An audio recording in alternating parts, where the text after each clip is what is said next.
আল্লাহ রাব্বুল আলামিন কুরআন কারীমের মধ্যে বলেন ওয়াসাইনাল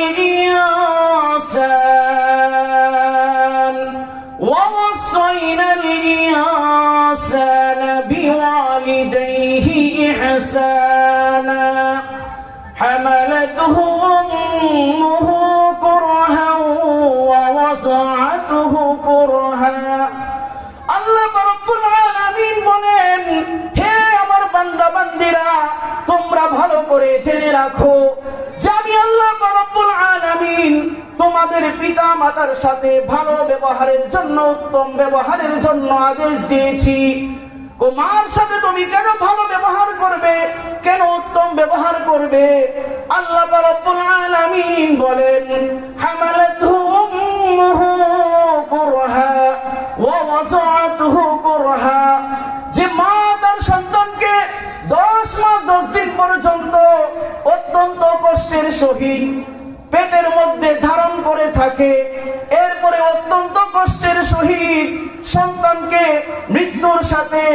মৃত্যুর উপক্রম হয়ে যায়, এমন অবস্থায়ও সন্তানকে ভূমিষ্ঠ করে থাকে। এই জন্য নবী করিম সাল্লাল্লাহু আলাইহি ওয়াসাল্লামের কাছে এক সাহাবী জিজ্ঞাসা করলো যে ইয়া রাসূলুল্লাহ, ইয়া হাবিবাল্লাহ, মান আহাক্কু বিহুসনি সাহাবাতি? قال أمك. قال ثم من؟ قال أمك. قال ثم من؟ قال أمك. قال ثم من؟ قال ثم أباك ثم أدناك فأدناك।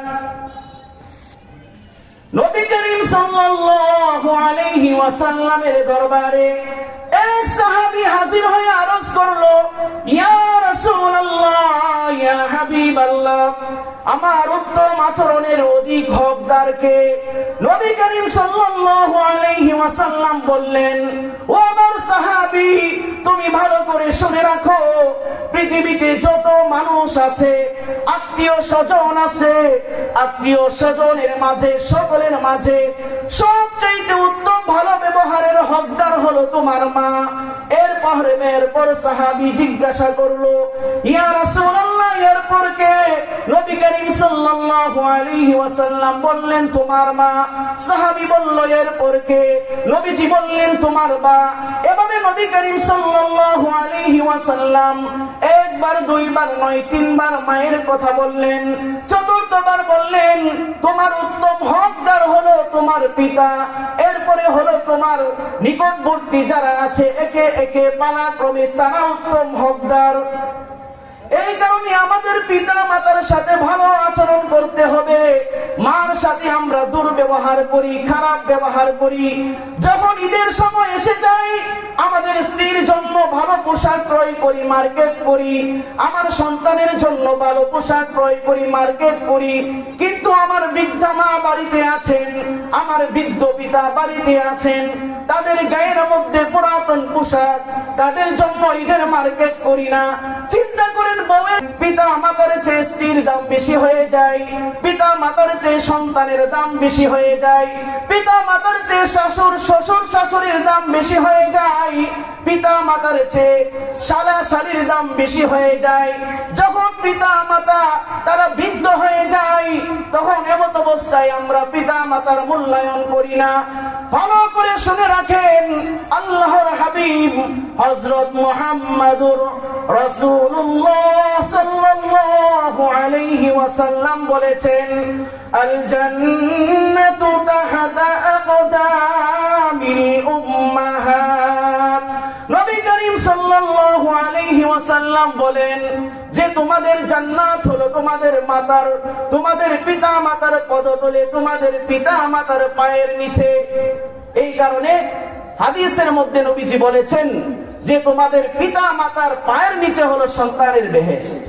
এই হাদিসের অর্থ কি যে আমি পিতা মাতায় যেই জায়গায় থাকে ওই জায়গায় মাটি করলে আমি জান্নাত পেয়ে যাব? না না, এই হাদিসের অর্থ এটা নয়। বরং নবী করিম সাল্লাল্লাহু আলাইহি ওয়াসাল্লাম আমাদেরকে বোঝাতে চাচ্ছেন, যদি পিতা মাতা তোমার প্রতি সন্তুষ্ট থাকে তাহলে এমত অবস্থায় পিতা মাতার সন্তুষ্টিতে তোমার জান্নাত, আর যদি পিতা মাতা তোমার প্রতি অসন্তুষ্ট হয় তাহলে তোমার ঠিকানা হলো জাহান্নাম। বলেন নাউজুবিল্লাহ। এই কারণে পিতা মাতার সন্তুষ্টি অর্জন করা আমাদের প্রত্যেকের জন্য আবশ্যক, যেন পিতা মাতা আমাদের প্রতি সন্তুষ্ট থাকে। পিতা মাতা থাকতে আমরা যেন পিতা মাতার কদর করি। হযরত নবী করিম সাল্লাল্লাহু আলাইহি ওয়াসাল্লাম তিনি একবার মেহরাবের মিম্বরের মধ্যে তিনি আরোহণ করছেন। যখন মিম্বরের প্রথম ধাপের মধ্যে তিনি পা রাখলেন তখন বললেন আমিন। দ্বিতীয় ধাপের মধ্যে যখন পা রাখলেন বললেন আমিন। তৃতীয় ধাপের মধ্যে সিঁড়িতে যখন পা রাখলেন নবীজি বললেন আমিন। সাহাবারা তো অবাক যে নবীজি তো কোন সময় এমন আচরণ করেন নাই। আমিন তো দোয়ার পরে বলা হয়ে থাকে দোয়া কবুলের জন্য, কেউ তো দোয়া করে নাই, তাহলে নবীজি কেন আজকে তার চিরাচরিত নিয়ম ছাড়া কেন তিনি আমিন বললেন? এই জন্য সাহাবায়ে কেরাম হযরত নবী করিম সাল্লাল্লাহু আলাইহি ওয়াসাল্লামের কাছে জিজ্ঞাসা করলো, ইয়া রাসূলুল্লাহ, ইয়া হাবিবাল্লাহ, আপনি তো কোন সময় মিম্বরে আরোহণের সময় আমিন বলেন নাই, আজকে প্রথম ধাপে ওঠার পরে আমিন বললেন, দ্বিতীয় ধাপে ওঠার পরে আমিন বললেন, তৃতীয় ধাপে ওঠার পরে আমিন বললেন। নবী করিম সাল্লাল্লাহু আলাইহি ওয়াসাল্লাম তখন বললেন, হে আমার সাহাবীরা রে, তোমরা ভালো করে জেনে রাখো, আমি যখন প্রথম ধাপের মধ্যে উঠেছি, প্রথম সিঁড়িতে পা রেখেছি, তখন হযরত জিবরাইল আলাইহি ওয়াসাল্লাম দোয়া করেছেন, যে ব্যক্তি রমজান মাস পেল কিন্তু সে তার গুনাহ মাফ করাইতে পারলো না, সেই ব্যক্তি ধ্বংস হোক। আমি জিবরাইলের দোয়ার উত্তরে আমি বলেছি আমিন।